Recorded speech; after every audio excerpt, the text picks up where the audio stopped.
Hello mga kaigsuonan, maayong adlaw sa inyong hangtanan. Kung naabitaw mo ibana nga palahubog, unya nakita ninyo nga nag-inom sa inyong silingan, ayaw singgiti nga papaulion nimo siya. Tungod kay mainsulto man na siya siyang kauban didto, masuko na siya nimo, pabutang nga mauli siya sa inyong balay.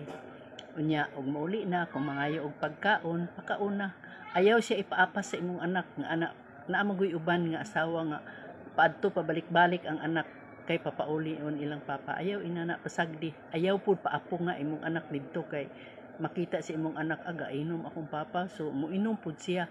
So ayaw ipaapong imong anak didto papauli pasagdi lang na imong bana nga nag-inom didto.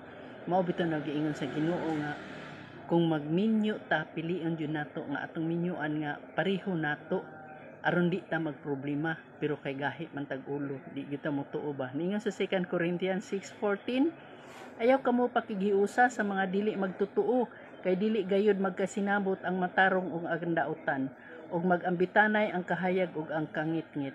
Tinuod jud ang atong naani sa atong paghigugma, problema tanan. So atong iampo sa Ginoo nga mausab pagyud na siya.